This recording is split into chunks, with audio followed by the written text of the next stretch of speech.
একবার 5-7 জন লোক একটা মজলিসে এক জায়গায় বসেছে, এর মাঝে একজন বোমা ফাটিয়েছে, বলতেছে এই সমাজের সবগুলা করাপ্ট, আমিও করাপ্ট, নিজের দিকে অঙ্গুলি নির্দেশ করে বলেছে। সবাই চুপচাপ। একজন প্রতিবাদ করে বলছেন, জনাব, সবাইকে এক পাল্লায় মাপবেন না। তো তাইলে আপনার পাল্লাটা আলাদা, ঠিক আছে, আপনারটা করে মাপবো। আমি অমুক অফিসে চাকরি করি, আমার হাত ঘুষ থেকে মুক্ত নয়। ভাই আপনি কি করেন?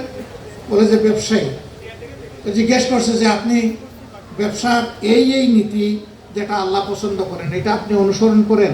ওই জি না, আমি তো সবটা পারি না। এরপরের জনকে জিজ্ঞেস করছে আপনি কি করেন? বলে যে আমি আপনার মতো চাকরি করি। ওই যে আপনার আঙ্গুল কি পরিচ্ছন্ন? কই জি না, আমার আঙ্গুলেও ময়লা আছে। শেষমেশ যিনি প্রতিবাদ করেছিল উনাকে জিজ্ঞেস করছে, জনাব আপনি কি দয়া করে একটু বলবেন আপনি কি করেন? বলে যে জি, আমি তো মসজিদে ইমামতি করি। বলে যে আপনারা ঘুষ দিবেটাকে যে আপনি খাবেন? আপনি যদি আমার মতো চাকরি করতেন আর যদি সেই সুযোগটা আসতো আর আপনি যদি বলতেন যে এটি আমার নয়, এটার উপরে আমার হাত পড়বে না, আমি আল্লাহকে ভয় করি, তখন বোঝা যাইত যে আপনি সত্যিকার অর্থের পরহেজগার। ভাই আপনার তো এই পরীক্ষারই সুযোগ নেই। সম্মানিত ভাইরা, পরহেজ মানেই হচ্ছে বেঁচে চলা। আমি এটা করবো, আমি এটা করবো না। কেন? যেটা করবো এই কারণে করবো, আমার আল্লাহ খুশি হবেন। কেন করবো না? আমার আল্লাহ নারাজ হবেন, এই জন্য আমি করবো না। বদনী ইবাদত, এটি হচ্ছে গোপন ইবাদত।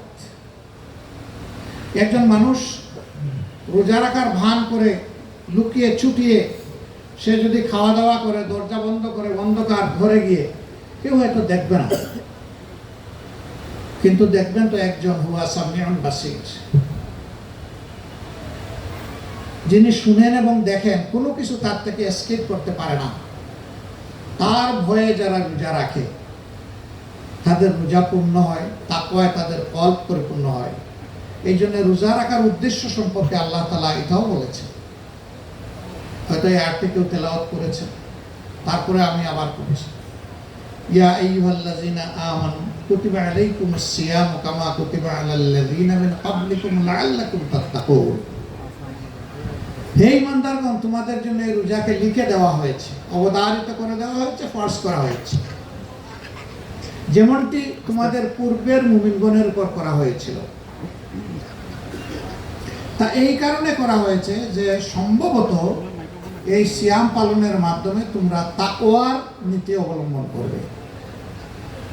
তাকওয়া হচ্ছে ওই জিনিস, আল্লাহর একজন বান্দা কিংবা বান্দি সর্বাবস্থায় স্মরণে রাখবে যে আমি যা চিন্তা করি, আমি যা ঠোঁট দিয়ে প্রকাশ করি, আর আমি যা হাত পা দিয়ে করি, আমি যা চোখ দিয়ে দেখি, আমি যা কান দিয়ে শুনি,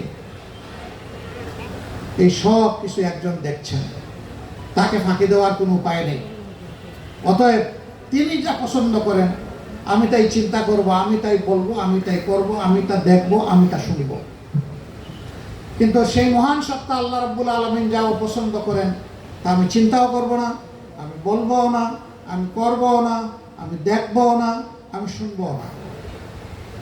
এইভাবে নিজের জীবনের কার্যক্রম যিনি সাজাতে পারবেন তিনি সত্যিকার অর্থের মুত্তাকি।